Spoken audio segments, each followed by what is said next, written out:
Hi there. I'd like to just take a minute to kind of talk to you a little bit more about Google Classroom, our digital packets, and just kind of the process of how we're going through this homework. I know that this is a very new type of teaching and a very new component for a lot of pieces of our reading class, but I've come to find that it's really engaging for students, and I think once we have this routine down and the familiarity kind of intact, this will be a really great way for our students to kind of practice their skills and get working. So what I would like to do first is kind of talk about how to navigate and find your way onto Google Classroom from at home. Now, all last week we've been practicing working on Google Classroom. So we've practiced on giving the students their usernames, their passwords, getting them logged into Google Classroom, and kind of just navigating the site, showing them how to use it. So for today, I really want to take you step by step through the process. I really encourage students to practice at home because it's a great way to kind of revisit some of the skills that we go over in school, and it's a way to keep you as parents on the same page as them. There's a couple different ways you can navigate and find your way onto Google Classroom, one of which is through an iPad or an iPhone. So if you have an iPad or an iPhone at home, you are more than welcome to download the app for Google Classroom. It's a free app. Students have already logged into Google Classroom. That's the only login that they're going to need, and it's the only time they're going to have to enroll in the class. So when they use Google Classroom at school, it's the same class that they're going to be looking at home, if that makes sense. And I'll show you what this looks like. That way there's no confusion. If you don't have an iPad or you don't have an iPhone and you'd prefer to just go and find Google Classroom from an internet browser, I'm going to show you how to do that today. And that's probably the easiest way and the most popular way to find Google Classroom.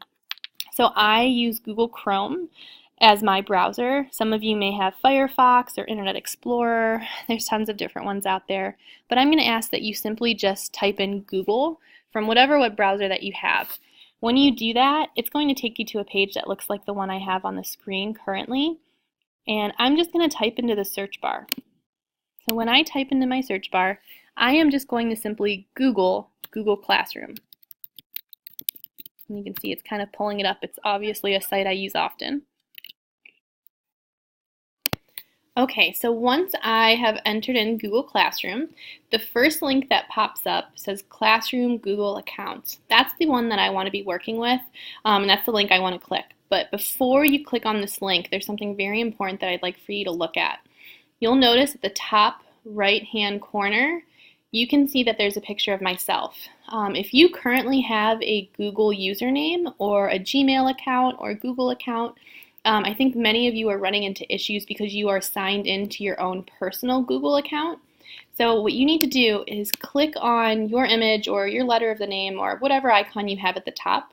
You'll see once you do that, it's going to have your email information here. If you notice that you have an icon at the top, I would like for you to hit sign out. So once you hit sign out, you'll see that there's a blue button that says sign in. This is where I need you to add your child's username and password for Google. Now if you want, you can bypass the step and just click right into the link. So when I do that, it's going to go ahead and say choose an account. Violet was one that I was using as an experiment here to kind of do my example with. And I'm going to show you, I'll just select use another account. So once it says that, you're going to have a spot to type in your email or phone number. Obviously our students were given emails as their usernames and passwords. I'm going to go ahead and use Violet as an example because I have her information pulled up already. So her username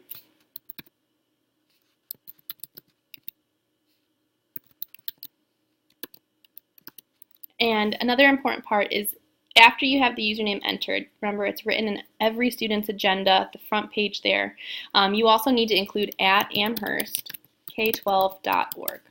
And once you've done that, you can go ahead and hit next, and it will ask for the password.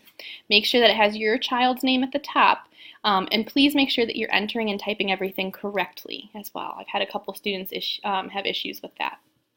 So I'll go ahead and enter the password as well, so I can show you what it looks like on the student end. And then once I've done all that, it's going to take you to Google Classroom. You'll see here, it'll give you a quick little walkthrough for it. I'm just going to go ahead and say got it. And you'll notice that you have your student enrolled in language arts and social studies. The digital packet can be found in Language Arts. So if you'd like to go ahead and click right into that, it will take you directly to the digital packet. You'll notice at the top as well, it will let you know if your child has turned in this digital packet or not. If it says done with a green check, then yes, they've turned it in, they're good to go, the assignment has been submitted. If you see a button that's gray that says unsubmitted, that means the student has not turned their packet in yet. I've really emphasized and stressed to the children that unless they hit turn in for the assignment, it will not be counted as being on time. And we've practiced this together, and they've had every single day this week and last week to practice getting into the digital packet and having time in class to work on it. So there really shouldn't be any reason for them not to have it completed by tomorrow's due date. I'll go ahead and click in just so you can take a look at what the digital packet looks like if you haven't seen it yet. And you'll notice there are 3 sections in our digital packet. The first section is grammar, the second is spelling, and the third is vocabulary. Typically, for grammar, they will have a short video to watch. We go over this skill as well in class, but just in case they need a refresher, I have a video here to kind of remind them.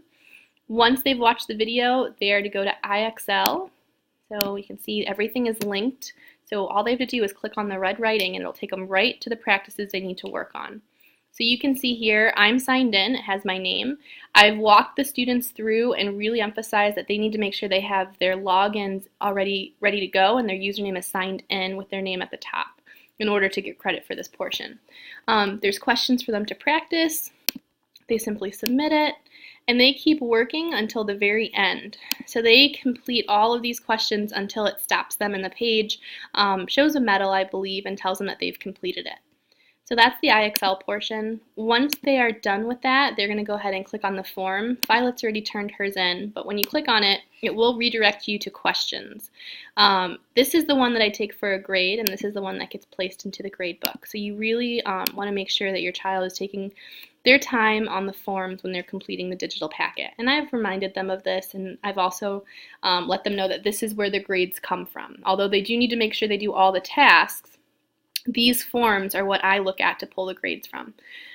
There is also a link to my website. I do have the social studies page that's under construction still and the homework page under construction. So those will be coming shortly here. But there's the reading pages are all up to date. So if you have any questions on the Wonders Reading Program, that's a great place to go, and the home page for how to reach me is a great place to go as well. So that's just kind of the lowdown on the digital packets. I really hope that it's helpful, and I really hope that this clarifies and clears up some confusion that we may have had when trying to log into Google Classroom. I think a lot of us were still signed in our personal user accounts, which is why we were asked for a classroom code. However, if your child is signed in with their username, they will not be asked for a new enrollment code. They'll have it already pop up. So just double check your browser at the top to make sure that that is signed out so that your child can sign in. Okay, if you have any additional questions, please, please, please don't hesitate to reach out.